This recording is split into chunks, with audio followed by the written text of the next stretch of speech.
भाई शेयर बाज़ार में जिस तरह से एफ लगातार बिकवाली कर रहे हैं, अब तो ये लग रहा है उनको प्यार से वापस बुलाना पड़ेगा।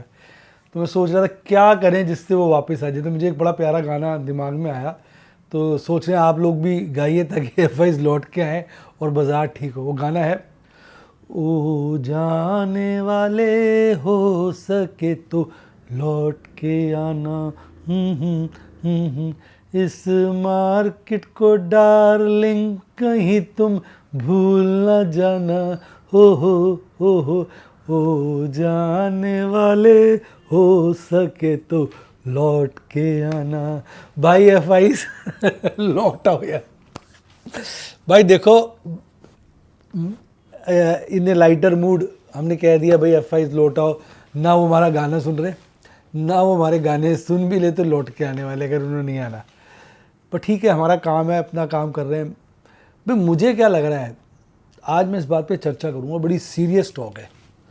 और देखो ये मेरा, मैं बार बार ना डिस्क्लेमर दे देता हूँ, भाई मेरा एक व्यू होता है, मैं दे देता हूँ। अब मेरा व्यू ज़रूर थोड़ी ठीक हो जाए, कोई मैं अंतर्यामी तो हो नहीं, नॉस्ट्रेडमस तो हो नहीं कि इसका व्यू सदा ठीक हो जाए। पर मुझे ये पक्का भरोसा है, प्रभु पे पूरा विश्वास है कि हम इस गिरावट का भी बड़ा फ़ायदा उठाएंगे।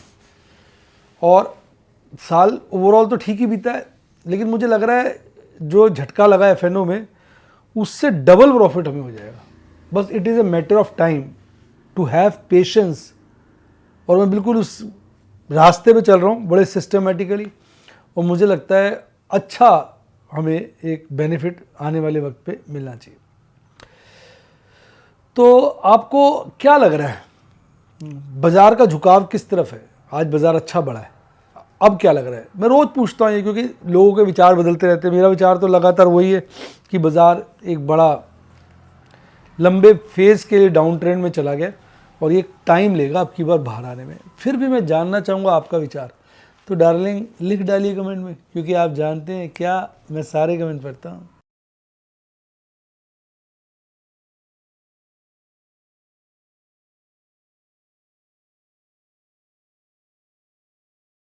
शेयर बाजार में एश्योर्ड या गारंटीड प्रॉफिट की उम्मीद नहीं रखनी चाहिए, या कभी भी किसी भी वक्त कोई भी अनएक्सपेक्टेड इवेंट की वजह से बहुत बड़ा घाटा हो सकता है, जिसके चलते आदमी की सारी पूंजी तबाह हो सकती है और वो फेल भी हो सकता है। शेयर बाजार बहुत ही खतरनाक जगह है, यहाँ एक भूल ही फाइनेंशियल तबाही के लिए काफ़ी है।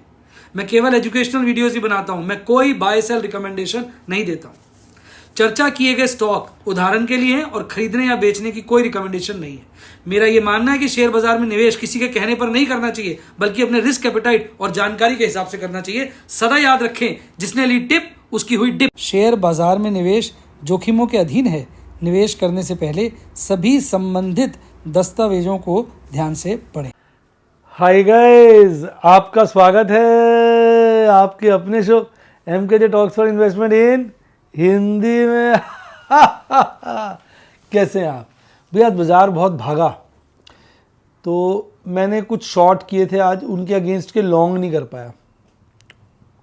बट ठीक है, कुछ शेयरों में लगातार बिकवाली कर रहा हूँ, कुछ जो अंडर शेयर्स हैं उनको ख़रीद रहा हूँ, एक सिस्टमेटिक वे में ख़रीद रहा हूँ, कैश का अरेंजमेंट कर रहा हूँ डेट फंड बेच के। तो पूरी रणनीति के हिसाब से चल रहा हूँ। और मुझे पर्सनली लगता है कि 2020 के बाद वो कोविड की जो गिरावट आई थी, उसके बाद लगातार वन वे ही तेज़ी आई है। इतनी बड़ी गिरावट कभी नहीं आई, एक तरफा गिरावट कभी नहीं आई। मुझे लगता है कि इस राउंड में बाज़ार थोड़ा लंबे पीरियड तक डाउन जाएगा। कारण मैंने बताया, देखो यार, बाज़ार ना एक साइकिल होता है हर चीज़ का। होता क्या है कि हम लोग उस साइकिल को आइडेंटिफाई नहीं कर पाते, पर वो साइकिल अपना काम करके आता है। और ये जो मार्केट को चलाने वाले लोग होते हैं, ये बहुत प्लान्ड और शातिर लोग होते हैं। ये स्क्रिप्ट जो है कई महीने पहले लिख देते हैं और उसके हिसाब से चीज़ों को अरेंज करते हैं, माहौल को मॉडिफाई भी करते हैं। कुछ चीज़ें इनको अंदाज़ा होती है ऐसी होंगी, और उन सब का लाभ उठाते हुए ये एक जो है डाउनवर्ड साइकिल पूरा करते हैं। बाज़ार के अंदर लॉ ऑफ ग्रेविटी तो ऑपरेट करता ही है। जितनी जल्दी आप ये मान लें उतना अच्छा है। तो लेकिन अब आप कहेंगे, कोई बच्चे पूछते हैं आपको लगता है बाजार पक्का गिर जाएगा तो आप अभी क्यों खरीद रहे हैं, जब पूरा गिर जाए तब खरीद लीजिएगा। तो हर चीज़ को ना प्रोबेबिलिटी असाइन कर सकते हो ना। मान लो मैंने बाजार के गिरने की प्रोबेबिलिटी मेरे मन में है 80% और 20% है बाजार शायद ना गिरे, तो फिर मैं 20% जो प्रोबेबिलिटी बाजार शायद ना गिरे उतना माल तो एक्यूमुलेट करूँगा ही ना। और 80% मुझे लग रहा है, तो जो मेरा टारगेट है उसका 80% छोड़ दूंगा कि भाई गिरे रेटों पे उठाऊंगा। अब बताओ इसमें क्या कमी है, नहीं कमेंट में बताओ क्या कमी है।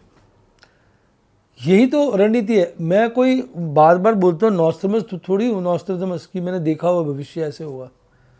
मैं कोई ज्योतिषी थोड़ी हूँ, मैं कोई एस्ट्रोलॉजर थोड़ी हूँ। और मैं कहता हूँ एस्ट्रोलॉजर भी नहीं बता सकता। मेरा तो एक ही गुरु है, वो है प्रभु, भगवान गुरु है, जय श्री कृष्ण। वो ही मेरे गुरु हैं, वो ही मार्गदर्शन करते हैं। तो मैं तो ये सोच के चल रहा हूँ कि भाई चीज़ों को समझने की कोशिश कर रहा हूँ, पैटर्न्स को देख रहा हूँ और एक फिलॉसफी के हिसाब से काम कर रहा हूँ। अब उसमें त्रुटि भी हो जाती है, कई बारी हालात भी बदल जाते हैं, चीज़ें भी बदल जाती हैं, लेकिन मोटा मोटा जो है रणनीति तैयार है, उसके हिसाब से काम कर रहा हूँ। तो इसलिए मुझे लगता है कि भाई 4 साल की तेज़ी के बाद 4 साल का 25% करो। 2020 और 2024 भी ख़त्म ही हो गया। मंदी 2020 के बिगिनिंग में शुरू हुई थी, अब 2024 भी ख़त्म हो रहा है, 5 साल हो जाते हैं। 10 साल में तुम कहते हैं बड़ा मेजर करेक्शन जिसे कहते हैं ना, हाई तोबा वाला डीप करेक्शन आ जाता है। मेजर गलत बोल के डीप। अब माइनर तो छोटे छोटे रनिंग करेक्शन आते रहे, उसमें माइनर भी छुप गया, अब ये माइनर से ऊपर हो गया है। तो इसको मेजर बनना चाहिए कम से कम, डीप ना भी बने तो। मेजर के बाद डीप भी बन जाए तो कोई आश्चर्यचकित होने वाली बात नहीं होगी। आपको कि हो ये क्या हो गया, ऐसा नहीं होता है। लेकिन मेजर तो ये उसको बनना चाहिए। और वैसे भी देखो यार, पिछले राउंड में F5 का जो पोर्टफोलियो है, मैं अपनी कॉमन सेंस से कह रहा हूँ, मार्केट अगर 15,000 से भागा था 26,000 चला गया था, और वो तो श्रूड होते हैं। 18 से किलो 26 चला गया था, और वो तो श्रूड होते हैं, श्रूड तगड़े। उनका पोर्टफोलियो कम से कम 50% बढ़ गया होगा, ऐसा मुझे लगता है। आप गलत करें तो कमेंट में लिखिए, 50 नहीं तो 40 बढ़ गया होगा।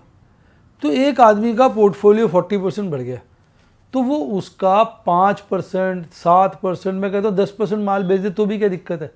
30% बढ़े हुए तो पोर्टफोलियो खड़ा ही है, और अभी तो उन्होंने 2% माल बेचा है।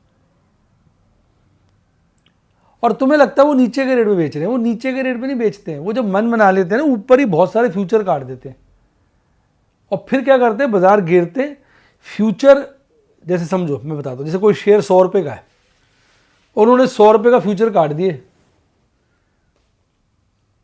100 रुपये के फ्यूचर काट दिए। अब उनको प्रॉफिट कब होगा, बाजार गिरे तो कैश सेगमेंट में बेचना शुरू कर देते हैं, बेचना शुरू कर देते हैं, बेचना शुरू कर देते हैं। अब गिरते गिरते कैश सेगमेंट में बेचते बेचते वो 60 पे आ गया माल, 60 के रेट पे आ गया। अब 60 के रेट पे वो क्या करते हैं, फ्यूचर खरीदते हैं, फ्यूचर खरीद लेते हैं।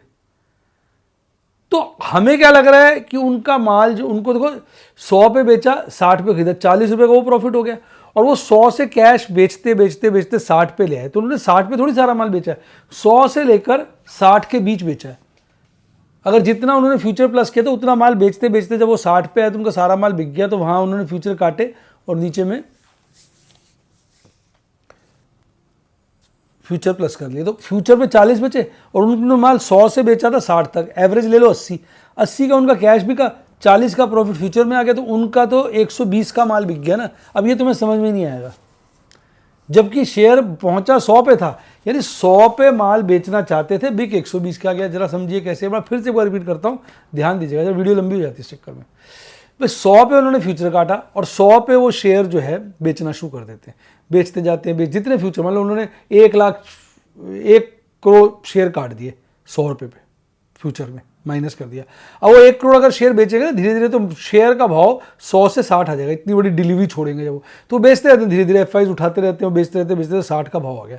तो 100 रुपये से बेचते बेचते 60 तक उनका माल कटा ना, तो एवरेज कॉस्ट ऑफ सेल तो उनकी 80 आ गई ना, लगभग कह रहा हूँ, 60 और 100 का एवरेज ले लो, 80 आ गए, जब वो 60 आ गए तब उन्होंने फ्यूचर स्क्वायर ऑफ कर दिए। तो 60 और 80 और 40 का प्रॉफिट, तो 120 का माल बिक गया। मैं कहता हूँ 120 का नहीं बिका, 115 का बिक गया। मैं कहता हूँ साला 115 का नहीं बिका, 110 का बिक गया। बिक तो ऊपर के रेट पे गया, जबकि शेयर तो 100 रुपये के भाव पे गया था। तो ये जो उनके पास ताकत है उसके जरिए चलते हैं। फिर बीच में मार्केट अप करते हैं, फिर वहाँ भी बीच में भी कमाते हैं, बीच में जैसे बाजार भगाया तो वो भी वेरिएशंस लाते हैं ये लोग। बहुत ताकतवर आदमी है यार ये। तो अपने पोर्टफोलियो का अगर ये 5 से 7% बेच भी दे, मैं कहता हूँ कोई फ़र्क नहीं पड़ता। आप नेट चेक करो, पिछले साल भी इन्होंने बेचा है। पिछले ईयरली निकाला था डेटा कहीं मैंने, एक बार डाल के देखो, FI's early sale in cash segment, FI's early sale purchase in cash segment. देखो मैं बता रहा हूँ, मैं उस दिन निकाल दिया, हर साल बेच रहे हैं मोटा मोटा। एक्चुअली आप समझ नहीं रहे ना, आपको लगता है बेच के इनका पैसा हो गया ख़त्म। अरे पैसा कहाँ ख़त्म हुआ, इनके पास तो बहुत पैसा है ना यार। ये देखो मैं आपको डेटा देखता हूँ, मनी कंट्रोल पे दिखा रहा है ये मुझे, अगर मिल जाता तो वहीं से, हाँ मिल गया। कैश सेगमेंट है, ईयरली बताता हूँ। अब जरा सुनना ध्यान से, आप पागल हो जाएंगे, आपको विश्वास ही नहीं होगा। ऐसा भी होता है सर? सुनो, 2019 में इन्होंने 40,000 के करीब का माल प्लस किया, FI's का बता रहा हूँ मैं, ठीक है। 2020 में 65,000 का माल प्लस किया। ये तो 2020 तो गिरा हुआ था, उसका बाजार भागा तो 2021 में 91,000 का बेच गए। 2022 में 2,78,000 का बेच गए। 8,000 करोड़ है ये, मतलब 91,000 से ज़्यादा, 91,626 करोड़ का बेचा 21 में। 22 में 2,78,429 करोड़ का बेच दिया। 23 में 16,325 करोड़ का बेचा, और 24 में 2,87,234.77 करोड़ का माल बेचा। हर साल ही बेच रहे हैं, आप समझ नहीं रहे ना। इनका पोर्टफोलियो हर साल अगर 15% बढ़ जाता है तो ये आधा 1-1.5% माल बेच दें तो भी तो इनकी वैल्यू पोर्टफोलियो की बढ़ी रही। मैडम मेरी बात समझ में आ रही है? मैं ठीक बोल रहा हूँ भाई? इनका पोर्टफोलियो 100 रुपये का है, वो बढ़ गया 15% से 115 हो गया। इन्होंने उसका 2% भी नहीं, 2 से कम बेच दिया, 2 का, तो 113 का तो पोर्टफोलियो रह गया। और घर भी तो पैसे लेके जाएंगे, नहीं मेरी बात समझे? तो ये हमें लगता है, अगर मैं पिछले 2015 से बात करूं तो 2015, 2016, 2017, 2018 सब में इन्होंने माल बेचा है। सिर्फ 2019, 2020 में इन्होंने पकड़ा है। 2019, 2020 में भारी गिरावट हुई थी। अब 2019 का ईयरली डेटा है ना, तो लास्ट में पकड़ लिया हुआ जब गिरावटें आई नहीं शुरू हो गई थी। उससे पहले 2012, 13, 14 में इन्होंने माल खरीदा है नेट में। अब ये बहुत समय से बेच ही रहे जब इंडियन मार्केट्स ने परफॉर्म किया। तो इस साल अगर ये और, मतलब मैं कहता हूँ 2025 मिलाकर ये 2.5 लाख करोड़ का माल और बेच दें तो कोई अतिशयोक्ति नहीं होगी। फिर इनका बिका कितना? 4-5% माल बिक गया, और इनका तो ऊपर के रेट पे बिका है, हाईएस्ट पे। फिर नीचे में खरीद लेंगे, एक बार जब खरीदना शुरू करेंगे फिर 2-3 साल खरीद लेंगे। तो ये सीधी रणनीति है। आपके समझ में आ रही है नहीं आ रही है मैं नहीं कह सकता। तो इसलिए मुझे लगता है ये गिरावट बढ़ी है, बाजार बहुत भागा है, FI's की नीयत बदल गई है और वो माल काटेंगे। ऊपर से ट्रंप जो है वो अमेरिका फर्स्ट बात कर रहा है, अमेरिका फर्स्ट। अब अमेरिका फर्स्ट होगा तो फिर अमेरिका में ज़्यादा अपॉर्चुनिटीज़ रहेंगी। डॉलर देखो कितना स्ट्रांग हो गया। तो ये सब बातों के ध्यान में रखते हुए मुझे लगता है बाजार में एक लंबे पीरियड की गिरावट है। हालांकि मैं गलत तो हो ही सकता हूँ 100%, मैंने ये डिस्क्लेमर तो आपको दे दिया। अब देखो मैं आपको डेटा दिखाता हूँ, आपको डेटा से भी समझ में आएगा। देखो आज भी क्या करा है, आज कहने को अच्छी तेजी थी पर 4400 करोड़ का माल बेचा है। देखो 5723 का DIs ने पकड़ा, कुल मिला के 1340 करोड़ की नेट खरीदारी है, और बाजार बहुत ज़्यादा लुढ़क गया। देखना अगर आ गया क्या FNO का, FNO का नहीं आया तो ये वाला और ये वाला डेटा मैं शेयर नहीं कर पाऊंगा आपको, ठीक है ना? ये वाला कर पाऊंगा ना ये वाला कर पाऊंगा। तो अब यहाँ देखो, अब फियर जो है कितना 42.94,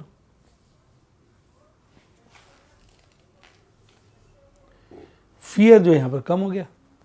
यहाँ अगर आप देखोगे 105 का डॉलर इंडेक्स, ये आज मैं इसको थोड़ा टिक दूंगा कि बड़े दिनों के बाद ना 105 पे आया है, ये 105 की रेंज में आया है। इसको ही बड़ा टिक दूंगा क्योंकि अब ये भी 4 के आसपास पहुंच रहा है, इसको ही बड़ा टिक दूंगा, और ये थोड़ा नेगेटिव है क्योंकि रुपया तो अभी भी कमज़ोर है। यानी कहीं हद तक 3 फैक्टर्स तो बेटर ही होते जा रहे हैं। इसकी हमने चर्चा कर ली। आज सारे इंडाइसिस भागे हुए थे, पर कोई अफलातून तेजी नहीं थी। 1% के नीचे ही सारे इंडाइसिस हरे में थे। और हाँ, इंडिया विक्स काफ़ी गिर गया आज, करीबन 5%। अब एडवांस डिक्लाइन रेशियो अच्छा ही था, रीजनेबली गुड था। आज अदानी के शेयरों को आग लगी, मतलब ये 1570 शेयर बढ़े हुए थे, 915 घटे हुए थे। अदानी एनर्जी, LIC, हुडको, इनमें आग लग गई भाई साहब, लग जाती है कई बार आग। पूना वाला गिर गया, कॉलगेट गिर गया आज, HFCL गिर गया, KPIT। कल तक कॉलगेट बहुत अच्छा लग रहा था, आज 3% गिर दिया, 4.25%, 3 भी नहीं 4.25। तो भाई समझो, आप समझ नहीं रहे ना, आपके समझ में आ नहीं रहा। हम लोग उम्मीद में बैठेंगे, 40 शेयर भगा दिए, 6 गिरा दिए। बाजार बंद हुआ 23,914 पे, खुला थोड़ा उससे ऊपर, बॉटम बनाया 23,927 का, इससे हल्का सा ऊपर, और फिर ये बॉटम शुरू में 2 बार टेस्ट किया, फिर ऊपर भाग गया, फिर वहीं घूमता रहा, और पीक आखिरी क्षणों में 24,188 का बनाकर 24,131 पे बंद हुआ, 216 पॉइंट बढ़कर लगभग 1%, हल्का, हालांकि 1% से कम था। आज Bharti Airtel, Cipla, Sun Pharma, M&M, Adani port, Tata Consumer Product और अल्ट्राटेक में अच्छी तेजी थी। गिरने वालों में Power Grid, Shriram Finance, Hero Corp, Apollo, Nestle, Tech Mahindra, ये गिरे हुए थे। SBI सबसे कम गिरा हुआ था, ये सबसे कम बढ़ा हुआ था। अब कैंडल देखोगे, आज की कैंडल कल की कैंडल का सबसेट है। तो ये कैंडल भी अपने आप में दर्शाती है, वैसे तो टेक्निकली इस कैंडल का नाम भूल रहा हूँ, मॉर्निंग स्टार बोलते हैं इसको शायद। यार इतने सारे पैटर्न है ना, कई बार मुझे पैटर्न से समझ तो आता है क्या हो रहा है, लेकिन मैं कई बार वो नहीं बता पाता उसका नाम के बगैर ही याद हो जाती है मुझे, नहीं समझे। मॉर्निंग स्टार नहीं, इसका नाम है कोई, देख के बताता हूँ। ग्रीन कैंडल फॉलोड बाय, यानी red long candle followed by green candle.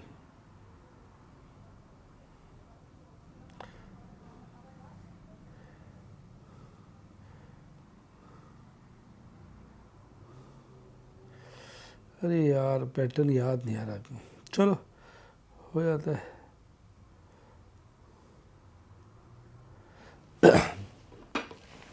Actually इसमें क्या होता है, इस कैंडल को वैसे मैं आपको बताता हूँ बिना उसके। देखो भाई, बाज़ार में कल बाज़ार यहाँ तक गया, यहाँ खुला, यहाँ तक गया और यहाँ पर गिरकर बंद हो गया। आज बाज़ार नीचे खुला और बहुत ऊपर गया और उसके बाद थोड़ा गिरकर बंद हो गया। और वैसे भी ये नीचे तो विक है नहीं, तो ये मारूबोजू कैंडल तो हुई गई। मारूबोजू कैंडल है, ऊपर से ग्रीन कैंडल है, और बाज़ार ने देखा जाए कल के मुकाबले काफ़ी रिकवरी ले ली। तो ये कैंडल ये इंडिकेट करती है कि बाज़ार में मजबूती है। पर इस वक्त ना कैंडलों का कोई लेना देना है नहीं, ऑपरेटर बहुत ज़्यादा तेज़ी से काम कर रहा है, तो एकदम कैंडल का पैटर्न बदल देता है। और यहाँ देखिए आप, यहाँ पर तो सब ठीक है, MACD चार्ट पर, RSI पर सब ठीक है, और यहाँ भी हम लोग 200 डेज मूविंग एवरेज से काफ़ी ऊपर है। लेकिन जब मैं और देखता हूँ, वीकली देखता हूँ, वो सब देखता हूँ, मुझे तो यार अभी भी कमज़ोरी नज़र आती है। मुझे लग रहा है बाज़ार जो है कमज़ोर रहेगा। ये डेली कैंडल तो बस डेली ट्रेडर्स के लिए ठीक है, जो स्विंग ट्रेडिंग कर लेते हैं, FNO में भी करते हैं, और उसमें कि 2 रुपये नीचे, 2 रुपये 4 रुपये, जो थोड़ा सा टाइम डिके का फ़ायदा उठाना चाहते हैं ना, उनके लिए ये कैंडलें ठीक नहीं है। उनको तो बेसिकली टाइम डिके का फ़ायदा उठाने के लिए शॉर्ट करके चलना चाहिए। ऐसे माहौल में शॉर्ट करने का मतलब होता है कि कॉल बेच के चलो, पुट ना बेचो, और ऊपर चले जाओ तो अपना फ्यूचर बेच के प्रॉफिट बुक कर लो, या ऊपर फ्यूचर बेच के नीचे खरीद लो। मतलब एक बात कह रहा हूँ, देखो ये मैं आपको स्ट्रैटेजीज बता रहा हूँ, कोई रिकमेंडेशन नहीं दे रहा हूँ, मैं डिस्क्लेमर दे दूँ। मुझे मतलब ऐसा पर्सनली लगता है, हालांकि मैं कोशिश कर रहा हूँ और मैं कामयाब भी हो रहा हूँ। अब मेरे को ना डेली ट्रेडिंग का मजा, मुझे टाइम डिके का मज़ा आता है। टाइम डिके में ना इस वक्त कॉल में फ़ायदा हो रहा है, पर 20% चांस है बाजार भाग जाए एक बारी को, तो कॉलें सारे शेयर निकल भी जाते हैं, तो इतनी कॉलें बेच भी नहीं सकते हम कि पता चले हाथ में कुछ बचा ही नहीं। तो इसलिए बड़ा ये गेम ना बड़ा सावधानी वाला गेम है। अब आप देखो ओपन इंटरेस्ट, देखो ओपन इंटरेस्ट अगर आप देखोगे तो 24,000 पे मैक्सिमम बन चुका है पेन, और 25,000 पे सेकेंड हाईएस्ट, यदि कहीं ना कहीं अपवर्ड बायस है अभी तो। तो ऑप्शन चेन एनालिसिस भी थोड़ा अपवर्ड बायस ही दिखा रही है, क्योंकि बाजार 24,131 पे बंद है, ओपन इंटरेस्ट 24 पे है, उससे नीचे है, पर सेकंड हाईएस्ट और इवन थर्ड हाईएस्ट जो है सब 24 के ऊपर है। तो यहाँ पर अपवर्ड बायस हो जाता है। ये वीकली एक्सपायरी की बात कर रहा हूँ। मंथली में भी लगभग वो ये 24,000 पे मैक्सिमम पेन है, फिर सेकंड हाईएस्ट देखोगे 24,500 पे है, थर्ड हाईएस्ट देखोगे 25,000 पे। तो अगर टोटल पेन की हम इंपॉर्टेंस दें तो ये भी थोड़ा सा अपवर्ड बायस है, यानी ये महीना अभी जो डेटा उन्होंने क्रिएट किया वो अपवर्ड बायस की तरफ है। अपवर्ड बायस होगा तभी तो लोग लॉन्ग करेंगे, अगर उनको गेन है तो पहले अपवर्ड बायस क्रिएट भी तो करेंगे। देखो आज ये भी बड़ा अच्छा कर दिया पीसीआर, ये भी अपवर्ड बायस। अब लोगों को लगेगा यार बस अब तो सब अच्छा ही हो रहा है, फिर वो लॉन्ग करते हैं, फिर वो झटका दे देते हैं। तो ये सारी जो है ना काम बड़ा खतरनाक है। 6 शेयर निफ्टी बैंक के बड़े थे, 6 शेयर घटे हुए थे। 51,906 पे बाजार बंद हुआ, 51,984 पे खुला, ऊपर ही खुला। फिर इसने 2 बॉटम्स लगाए, 51,760 का अल्टीमेट बॉटम था, पीक शुरू में बनाया तो वहीं तक रिकवरी ले ली, 52,170 का पीक बनाकर 52,000 के ऊपर क्लोजिंग दी है, 148 पॉइंट बढ़कर 0.29% की बढ़त के साथ गिरा। अब मेरा को कई लोग कह रहे थे कि सर इस वक्त जो है ना मैं अभी बताता हूँ थोड़ी देर पहले, इसको पूरा कर लेता हूँ फिर थोड़ा डिस्कस करेंगे। लंबी होगी वीडियो, कल करेंगे इसके बारे में। ICICI bank, axis, Kotak, IndusInd bank, HDFC bank, SBI सब तेज वाले शेयर चले थे, बड़े वाले, बाकी सब मंदे छोटे शेयर गिरे हुए थे, ये हालत थी। अब इधर देखेंगे तो यहाँ तो कंसोलिडेशन हो रहा है फिर से, अभी तो कंसोलिडेशन वाला फेस बना हुआ है और MACD चार्ट पे लाल हिस्टोग्राम बन रहा है, RSI ठीक है। तो टेक्निकली निफ्टी बैंक तो निफ्टी से स्ट्रॉन्ग है ही, उसको झटके से खराब करेंगे। 52,055 में बंद हुआ, हाईएस्ट 55,000 पे, देखो 55,000 पे ओपन इंटरेस्ट हाईएस्ट है और सेकंड हाईएस्ट 52,000 पे, तो कहीं ना कहीं तेज ही दिखा रहा है ये। तब तो इसकी मंथली एक्सपायरी है, PCR इसका हल्का इंप्रूव हुआ है, तो ओवरऑल सब ठीक है। अब देखो मैंने आज क्या किया, मैंने एक कंपनी में लगातार शेयर बेचे, 3 कंपनियों में अलग अलग कंपनियों में शेयर खरीदे। अब लगा हुआ मैं थोड़े थोड़े खरीद रहा हूँ, जब मुझे लगेगा बाज़ार में टर्नओवर आ रहा है, स्विच आ रहा है, आप देखिए एकदम मात्रा बढ़ा दूंगा। अभी मैंने बहुत मात्रा नहीं बढ़ाई है। अब मैं क्या कर रहा हूँ कि जिन जिन शेयरों में मुझे पोजीशनें काटनी पड़ी, ध्यान से सुनना, उन इन शेयरों में मैं इतनी पोजीशन बना लूँगा कि अगर मार्केट वहीं पहुँच जाए जहाँ पे आज है,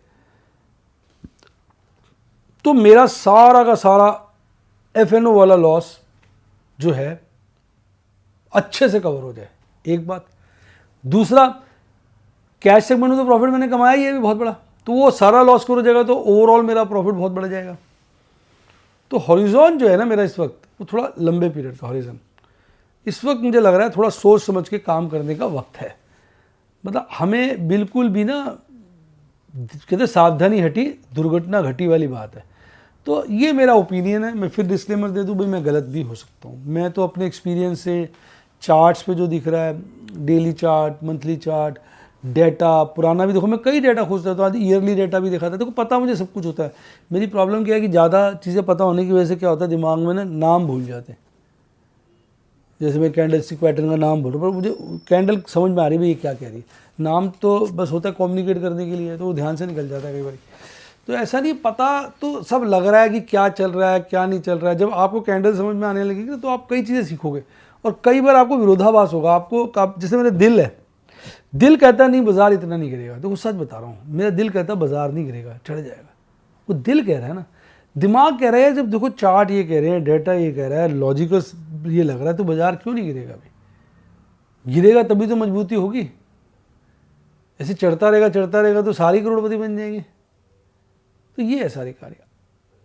तो भैया यही सब चीज़ें मैं वीडियोज़ के द्वारा, सिनॉप्सिस के द्वारा अपनी स्टूडेंट्स को सिखाता हूँ, बताता हूँ डेमोज के द्वारा, और कोई बाई सेल रिकमेंडेशन कभी नहीं देता। अगर आप भी सीखना चाहें तो व्हाट्सएप के स्टूडेंट बन सकते हैं 7011-323-077, 7011-323-077, या यूट्यूब पे मेंबरशिप सेक्शन में जाके भी स्टूडेंट बन सकते हैं। और टेलीग्राम चैनल ज्वाइन करना तो उसका लिंक डिस्क्रिप्शन बॉक्स में, ओरिजिनल चैनल का। बाकी फेक मेरे नाम से बने हुए प्लीज़ किसी को पेमेंट मत दिया करिए। इसी के साथ साथ bye, god bless you, happy news. आप स्टॉक मार्केट के बेताज बादशाह।